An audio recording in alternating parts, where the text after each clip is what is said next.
Bonjour à toutes et à tous, bienvenue sur les présentations de Nico. Aujourd'hui, je vous présente un Hyundai Tucson dans sa livrée sportive N-Line, motorisation CRDI 136, boîte DCT 7. Vous allez le voir, ce véhicule possède une dotation d'équipement assez extraordinaire, donc la finition N-Line et la finition sport. Elle va se reconnaître avec ses jantes noires, avec ses pare-chocs avec de plus grosses écopes. Le toit ouvrant panoramique en l'occurrence sur ce modèle-ci avec les rampes de pavillon qui sont également noires brillantes. L'entourage de vitres chromées laisse la place à un entourage de vitres noires. Dotation complète avec bien entendu donc ces belles jantes en 19, l'accès démarrage main libre, des feux LED, un haillon, vous allez le voir, électrique. Vous voyez, l'arrière est plutôt sympa avec des très beaux feux, très bien dessinés, en partie à LED, parce que je vois que les clignotants sont à ampoule, une double sortie d'échappement ronde de beau diamètre. Donc le véhicule possède le haillon électrique que voici, qui s'ouvre sur un très grand coffre quand même pour la catégorie 1. On est sur une version 5 places par allongée. On a quand même un très beau coffre avec dessous ici la roue de secours galette et son cri bien entendu. Les banquettes sont en 1/3 2 tiers. Fermeture du coffre via le petit bouton ici. Voilà, on a les petits clignotements et le haillon se referme électriquement. Deux très belles places arrière, malgré une place du milieu pas énorme. On peut régler l'inclinaison des sièges via cette poignée là qui va nous servir également à les rabattre. On retrouve une prise 12 volts à l'arrière du coffre, des sièges arrière chauffants, c'est pas fréquent, une très belle sellerie simili-cuir et alcantara avec des surpiqûres rouges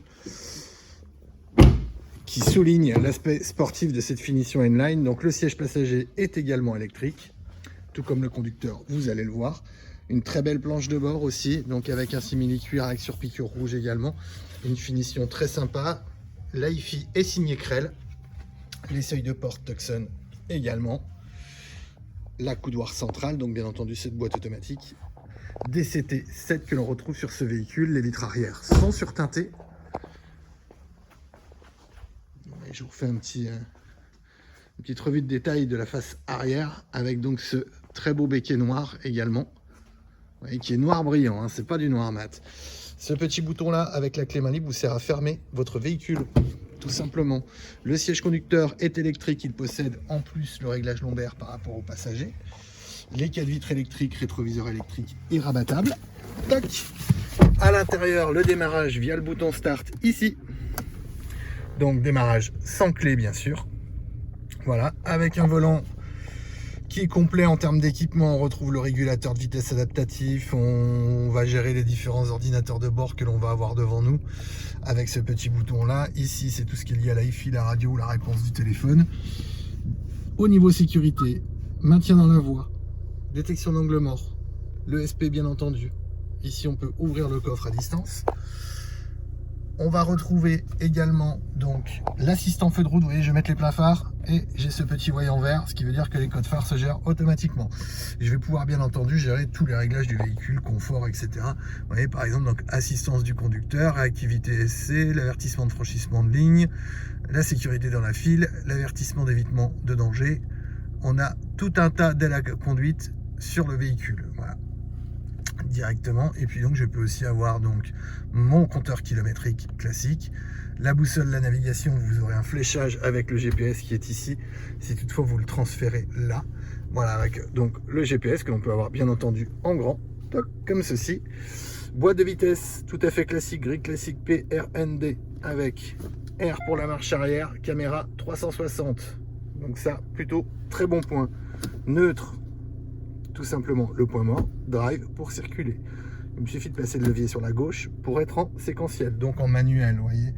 Donc première, deuxième, troisième, et je rétrograde en tiltant vers moi, tout simplement. Parking juste devant. Frein à main électrique, assistant démarrage en côte. On a des modes de conduite que l'on peut sélectionner, donc c'est tout simplement normal ou sport, voilà, qui change l'affichage. Les bips de stationnement en plus des caméras, vous voyez les vues de caméra que l'on peut activer ou pas par ici. Le start and stop, l'aide à la descente. Une charge induction pour le smartphone, clé USB, prise auxiliaire, prise 12 volts. Siège avant chauffant ainsi que le volant chauffant également. La climatisation est automatique bizone. Donc notre système multimédia, bien entendu, radio DAB avec les radios numériques, médias, donc différentes sources d'écoute, hein, clé USB, etc. On a l'Apple CarPlay et l'Android Auto également. Je peux appuyer sur Map pour revoir ma carte et j'ai bien entendu tous les réglages que je peux faire de navigation, de son, d'affichage, un petit peu à la manière d'un téléphone. On retrouve ici rétroviseur intérieur journée automatique avec la boussole. On est au sud-est, voilà, orienté vers le sud-est. Un très grand ouvrant panoramique avec un rideau occulteur électrique également que je peux arrêter où je veux. Je peux le rouvrir comme ceci. Et je peux également l'ouvrir complètement. Et là, on a vraiment une très belle ouverture, hein. On a une finition qui est plutôt soignée, un équipement, une dotation qui est vraiment très riche. On peut dire qu'on est sur un véhicule haut de gamme, puisque même la hi-fi signée Creel, on a quelque chose de super sympa. On a les sièges électriques. Allez, on peut dire qu'il manque la mémoire pour les sièges éventuellement et un virtual cockpit, mais on est sur un millésime 2020. On a 45 000 km. C'est pour ça que nous n'avons encore pas de cockpit numérique. Le nouveau Tucson en possède un, bien sûr. Voilà. Donc, mais là, on peut pas dire que ce soit un véhicule qui fasse vieux. Cette finition N-Line un peu plus sportive. Le rajeuni plutôt pas mal. Les commandes de clim qui sont séparées de l'écran tactile, vous le savez si vous me suivez, j'aime autant ça plutôt que ce soit sur l'écran. C'est bien plus facile. On a un vrai levier de vitesse et non pas les petits switches maintenant que l'on peut avoir. C'est quelque chose qui est pour moi pas déplaisant du tout. En tout cas, voilà, on n'est pas sur la toute dernière technologie que l'on peut avoir sur ces véhicules, mais je trouve vraiment en tout cas que le véhicule mérite d'être connu, puisque l'habitabilité est vraiment sympa, le véhicule est vraiment très beau et sa dotation très riche. J'espère que cette vidéo vous a plu. N'hésitez pas à laisser un petit pouce bleu pour dire que vous avez aimé la vidéo, vous abonner aux présentations de Nico et laisser des commentaires si vous voulez plus d'infos. À très bientôt. Au revoir.